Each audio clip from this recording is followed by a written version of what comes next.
Évangile de Jésus-Christ selon saint Marc. En ces temps-là, aussitôt sorti de la synagogue de Capharnaüm, Jésus et ses disciples allèrent avec Jacques et Jean dans la maison de Simon et d'André.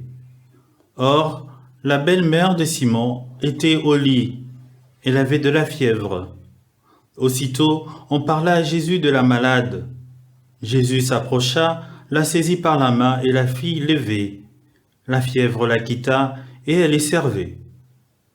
Le soir venu, après le coucher du soleil, on lui amena tous ceux qui étaient atteints d'un mal ou possédés par des démons. La ville entière se pressait à la porte.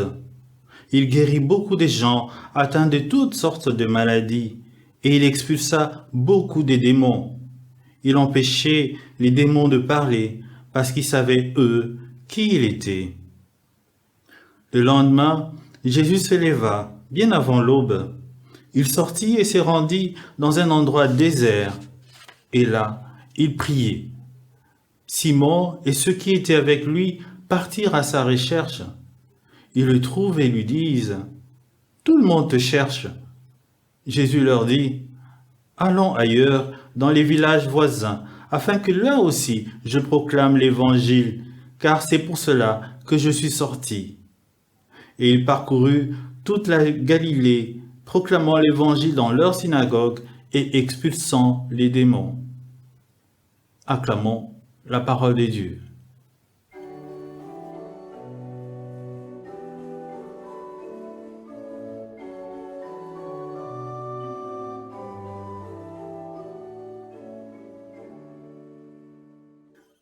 Chers frères et sœurs, il nous arrive d'avoir des journées tellement chargées que nous ne voyons pas le temps filer.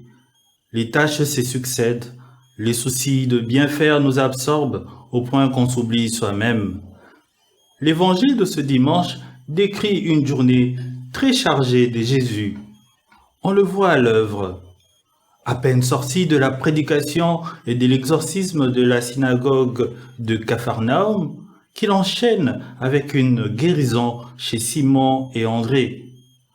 Le soir, c'est la petite ville entière qui littéralement l'assiège avec tous ses malades et ses possédés. Je vous propose d'accompagner Jésus et de tirer profit de ses faits et gestes. La première chose qui frappe est que Jésus se fait don.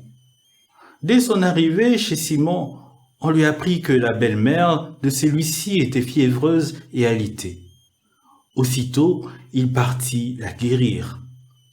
Sans s'élasser, Jésus guérit beaucoup des malades et des possédés à la tombée de la nuit. Il s'en dégage l'impression d'une urgence à faire du bien.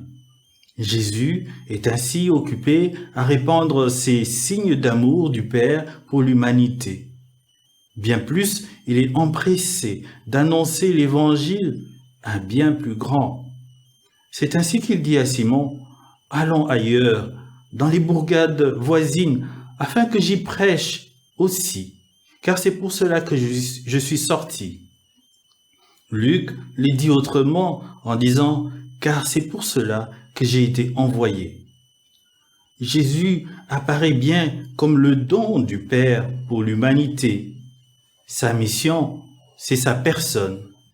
Il est la vie en abondance qui veut se déverser dans le cœur de tout homme.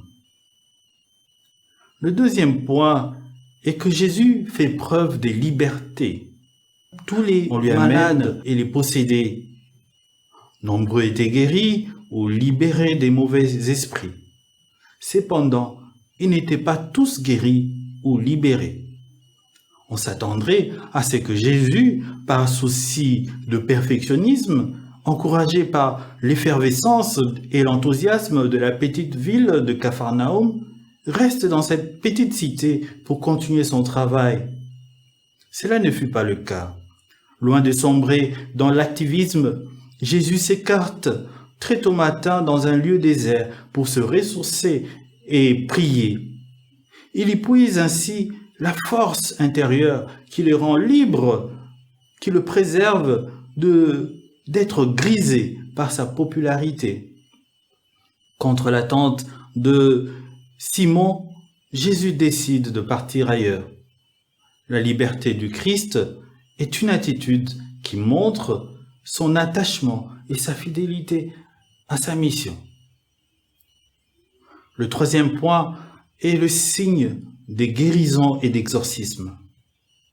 Le signe va toujours au-delà de lui-même. On observe dans la guérison de la belle-mère de Simon que Jésus la saisit de sa main et la fit lever. Le verbe lever utilisé ici est le même que ressusciter. La guérison de la belle-mère de Simon n'est pas fortuite. Elle est révélatrice de l'identité divine du Christ, capable de relever de la mort, de libérer des forces destructrices. Cette indication est confirmée par le soin que prend saint Marc de placer dans la même journée l'exorcisme d'un homme possédé, puis la guérison d'une femme, comme premières actions publiques rapportées.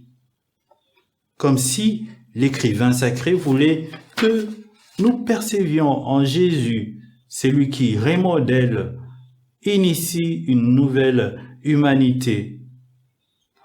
Enfin, Jésus guérit le jour du sabbat et touche la femme malade.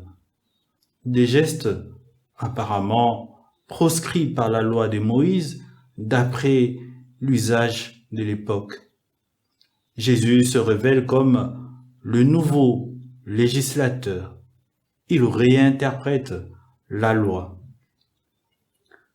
Chers frères et sœurs, qu'est-ce que tout cela nous apporte dans notre vie de tous les jours? Premièrement, l'évangile de Jésus n'est pas une annonce désincarnée, mais soucieuse de notre bien-être à la fois physique, mental et spirituel. Jésus guérit bien des malades et des possédés. Aujourd'hui, il agit à travers nous chaque fois que nous exprimons l'amour, de la charité, de la compassion envers les malades. Ces signes d'attention, à défaut de les guérir tous, les pacifient. Cet évangile nous invite aussi à être reconnaissants envers ceux qui nous tendent les mains au moment de nos faiblesses. Comme la belle-mère de Simon, nous sommes invités à manifester de la gratitude et de la générosité à l'égard de notre entourage.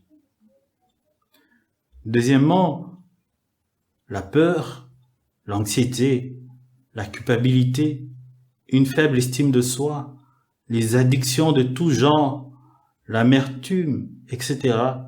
sont des démons qui peuvent fragiliser notre liberté.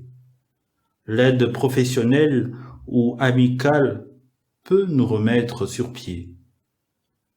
Face aux pathologies mentales plus fortes, ne nous lassons pas d'être compatissants, patients et charitables. Jésus veut l'homme libre, que ce désir du Christ nous habite en permanence. Troisième chose, c'est l'invitation à croître en liberté intérieure. Bien des choses d'apparence bonne peuvent nous emprisonner. Ainsi, par exemple, travailler continuellement, se priver de repos, du temps pour soi et pour Dieu peuvent nous conduire à la catastrophe. De même, il y a lieu de se demander si l'on a assez de liberté à l'égard de notre famille, de nos amis, de l'opinion publique, de nos groupes politiques, quand il faut s'opposer à eux au nom de l'Évangile. Pour finir, nous venons de contempler Jésus accomplissant l'œuvre de son Père. Il s'est fait don conformément à la mission reçue de lui. Sa popularité ne l'a pas enivré, ni l'effervescence de la ville de Capharnaüm. Grâce à la prière, il a fait preuve de liberté et de fidélité à sa mission qui est d'annoncer toujours plus loin la bonne nouvelle. Les miracles que Jésus accomplit sont des signes. Ils sont révélateurs de son identité et de sa mission.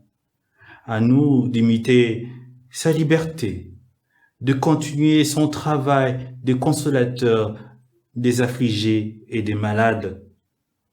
C'est à cette condition que le règne de Dieu deviendra une réalité ici et maintenant.